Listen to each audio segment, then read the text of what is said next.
their tongues to deceive. The venom of snakes is under their lips, and their mouths are full of bitterness and curses, and in their paths, nothing but ruin and misery, and the fear of God is not before their eyes. They have taken the hearts and minds of our leaders. They have recruited the rich and the powerful, and they have blinded us to the truth. Contrary to what nearly everyone has been taught to believe, government is not necessary for civilization. It is not conducive to civilization. It is in fact the antithesis of civilization. It is not cooperation or working together or voluntary interaction. It is not peaceful coexistence. It is coercion. It is force. It is violence. It is animalistic aggression, cloaked by pseudo-religious cult-like rituals which are designed to make it appear legitimate and righteous. It is brute thuggery, disguised as consent and organization.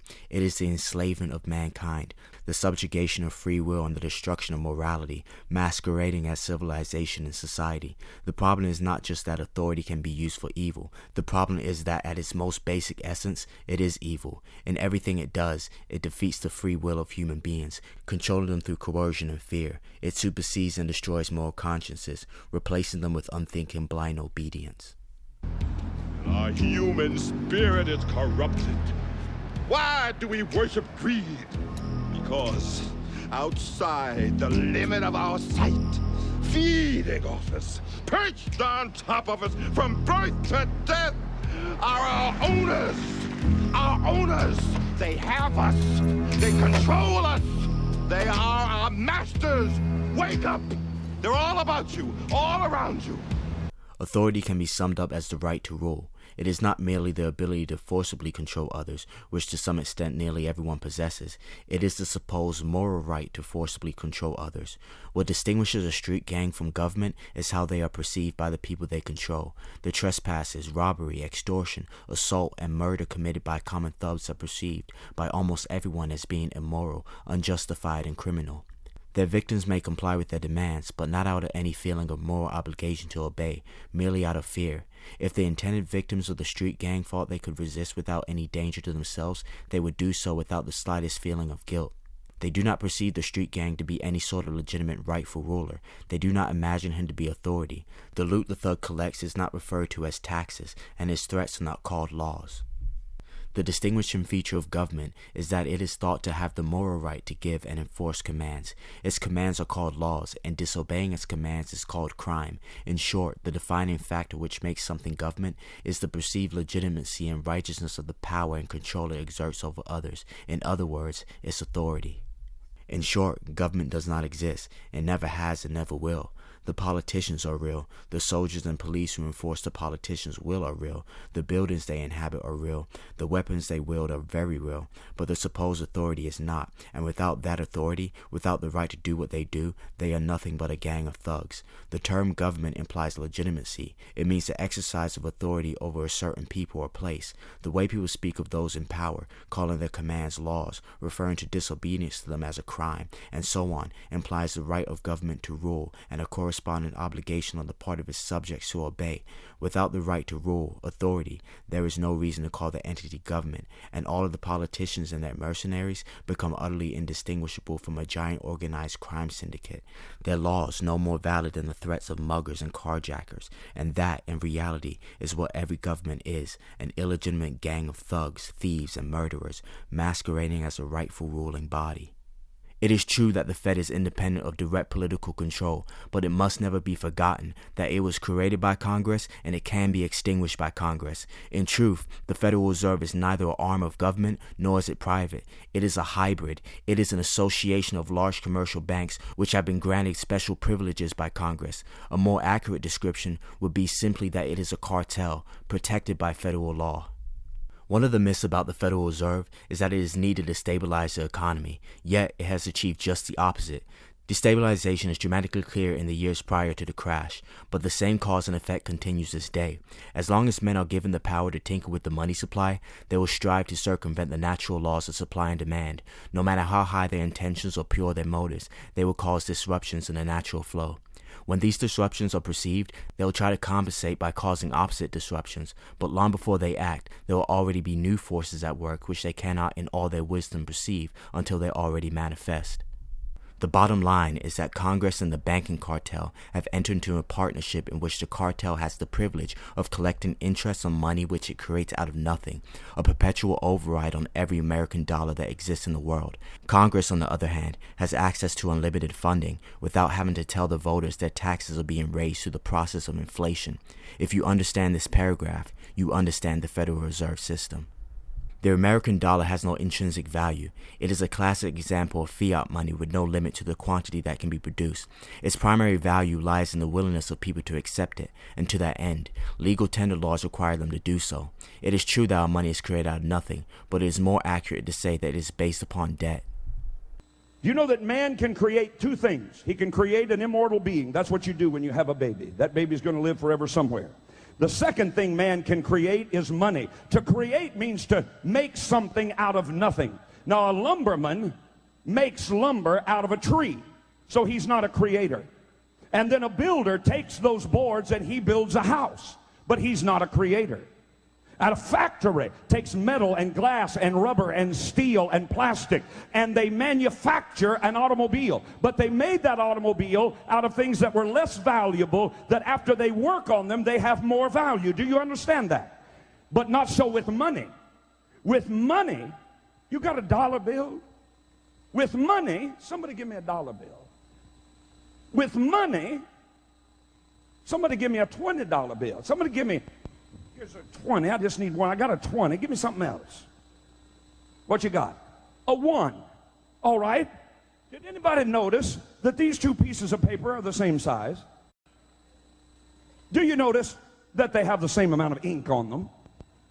Do you notice that they're made out of the same virtually worthless stuff? It's paper. Did you get it? It's paper. When we create money, we have created an instrument of value that has no value of its own. And it's just as expensive or inexpensive to print the 20 as it is to print the 1. I'm here to prove to you that bankers, especially in the Federal Reserve System, make multiplied trillions of dollars and never create one thing of value. They are dismantling the sleeping middle class. More and more people are becoming poor. We are their cattle.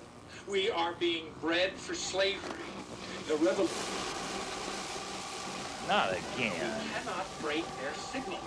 Our transmitter is not powerful enough. The signal must be shut off at the source. In this country, at the top of the gang called government are the congressmen, presidents, and judges. In other countries, the rulers are known by other names, such as kings, emperors, or members of parliament. And though they are at the top of the authoritarian organization, they are not perceived to be authority itself, the way kings used to be. They are still imagined to be acting on behalf of something other than themselves, some abstract entity called government. As a result of their belief in authority, they are imagined to have rights to do things in the name of government that none of them have the right to do as individuals. The legitimacy of their actions is measured not by what they do, but by how they do it.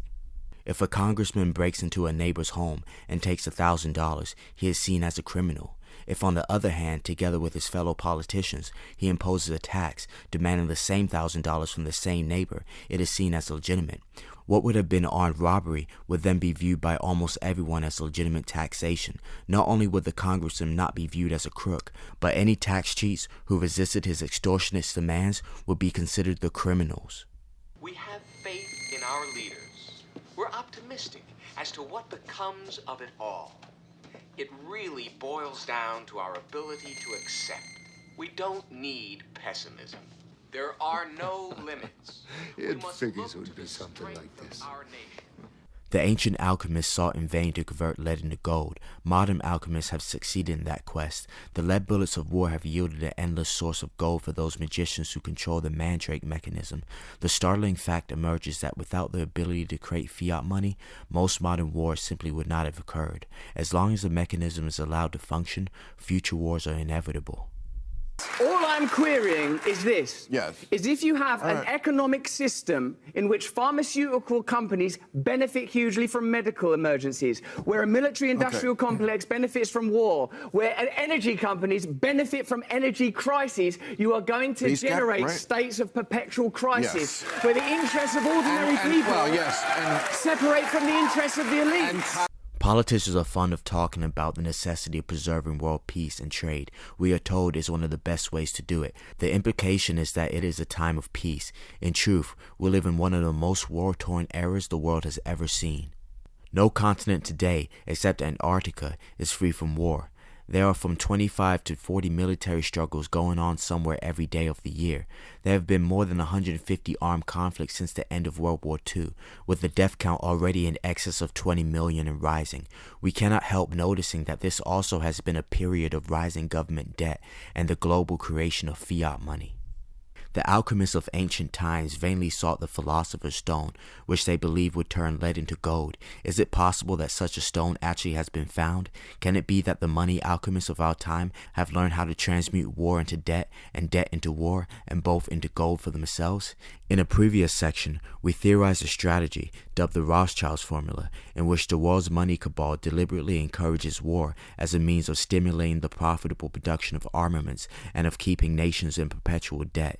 This is not profit-seeking, it is genocide. It is not a trivial matter. Therefore, to inquire into the possibility that our elected and non-elected leaders are, in fact, implementing the Rothschild formula today. Likewise, the IMF/World Bank is already functioning in conjunction with the Federal Reserve System as a world central bank. The American economy is being deliberately exhausted through foreign giveaways and domestic boondoggles. The object is not to help those in need or to preserve the environment, but to bring the system down. I would like my hard-earned tax-paying dollars back now, because I just watched you give $10 billion to a country that has free healthcare and free education. And we can't even do that over here? If they can afford free healthcare and free education, I would say they can afford their own war crimes. Damn, that was strong. It is true that we are giving tons of money to Israel, $14 billion actually, not 10. And that's on top of the billions we give them every single year. It is true that they are using it to drop bombs in the middle of residential cities. It is true that Israel does have free healthcare and we don't. We keep giving aid to countries who, number one, that commit war crimes, and number two, economic models that are way better than ours and take care of their citizens better than we do. Whenever there's money for war, everything's good and all the politicians say, yeah, of course we got plenty of money. The minute we ask for money for the average American, they go, ran out, just ran out. Gave it all to the guys dropping bombs in the middle of cities. American leaders are not stupid. They're merely implementing the Rothschild's formula. To justify world government, it is necessary to have wars and the threat of wars. Wars require enemies with frightful weapons. Saddam Hussein is one of the best enemies money can buy. If it is true that Western leaders are deliberately funding their own enemies, we must assume they have considered Lenin's prediction that by doing so, they are preparing their own suicide. Ours also, by the way. We must also conclude that they are confident of avoiding that destiny. Whether they are right or wrong is not the issue here. The point is that they believe they are correct, and further, they are building a world order which they are confident of being able to control. How they plan to bring that to pass is the subject of a later section, but perpetual war is an important part of it. Unless we are able to break the grip of the strategists, the Rothschild formula will continue to play a major role in our future. One can argue necessity, or at least the inevitability, of fiat money in time of war as a means of raw survival. That is the primal instinct of both individuals and governments. All other considerations aside, we shall leave that for the philosophers, but there can be no debate over the fact that fiat money in time of peace has no such justification. Furthermore, the ability of governments and banking institutions to use fiat money to fund the wars of other nations is a powerful temptation for them to become embroiled in those wars for personal profit, political advancement, or other reasons which numbers fall short from moral justification of bloodshed. The Federal Reserve System has always served that function. The ongoing strategy of building up the military capabilities of America's potential enemies leaves us no reason to believe we have seen the last of war. Therefore, it is not an exaggeration to say that the Federal Reserve System encourages war. Please understand, they are safe as long as they are not discovered. That is their primary method of survival. Keep us asleep, keep us selfish, keep us sedated.